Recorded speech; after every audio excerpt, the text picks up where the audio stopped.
So if your shoulders and back are tight from working all day, you might want to train something called the L-sit. The L-sit is a great exercise that helps to open up your back as well as strengthen your triceps and your shoulders so that you feel that you're less crouched over and more upright, proud, and feeling good. So today we're going to teach you how to do the L-sit, how to find a progression that fits your level at this time, as well as how to progress it over time as you get stronger and stronger. And today I have my friend Hart to help demo. But before we get into it, make sure to like and subscribe to support the channel and also be a part of the queer calisthenics community. So let's get to the L-sit. So let's talk setup. First, you want to grab a pair of parallettes or chairs of even height or boxes of even height and place them down so that they're about fingertip to elbow distance apart. You don't want them too wide because then there'll be too much stress on the shoulders. Before you get into your L-sit, just make sure your hips are between your hands. So level 1, you're going to start with both feet on the floor.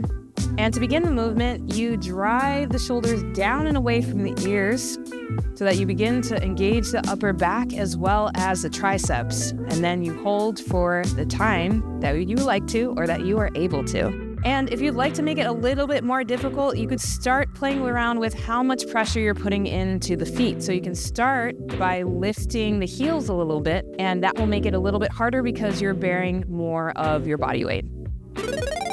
All right, so level 2, we are playing around with picking up one leg. So the knees are bent still, and you're gonna press down and away from the ears to make sure that your back is activated, and you're going to hold. Now, if you need a little bit more intensity, there's 2 things you can play with. One is picking up the heel of the grounded foot, or you can keep that foot grounded and instead extend the leg that is picked up.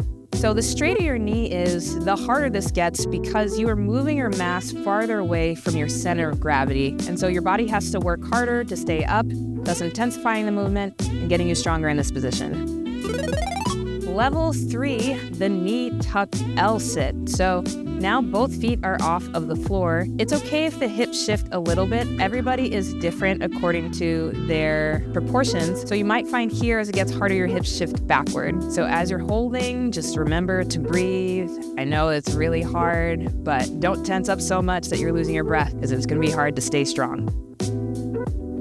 In level 3, you can still play around with single leg extension. So whether it's slightly bent or extending it all the way, that's how you can build up strength for level 4.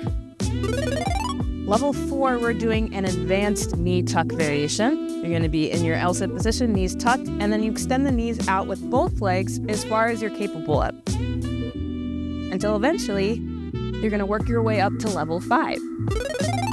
Level 5, you made it! Guess what? Time to straighten the legs all the way. Remembering to breathe. And as you notice, my hips are behind my arms now, which is because my legs are super long compared to my torso. So I need to counterbalance. So that's what my body naturally does. And remember to breathe. If you can hold a conversation while you're holding, you are doing a great job at it.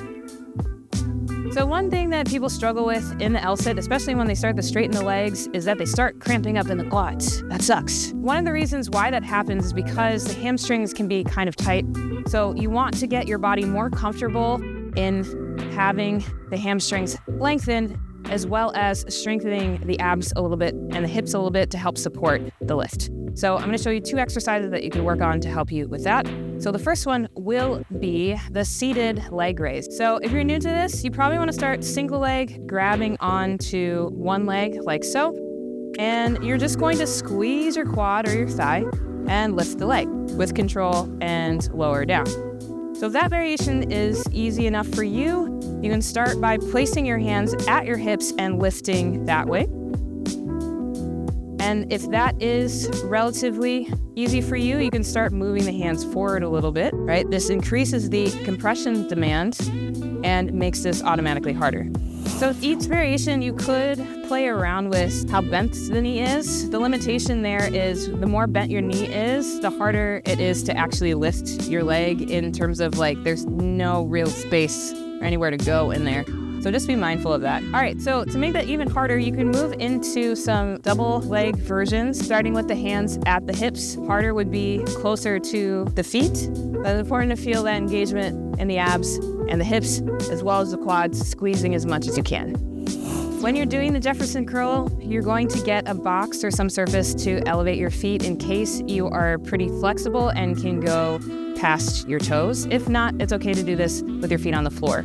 So you're gonna keep your upper body relaxed, let those shoulders round in, and you're gonna lower vertebrae by vertebrae, squeezing those thighs. You're going to straighten the knees and go as low as you can until you start feeling a stretch at the back of your legs. And once you do, you're gonna slowly come up and reset. So you don't have to go as low as Hart just did. You're gonna go to wherever your edge is, don't push past it, and then come back up.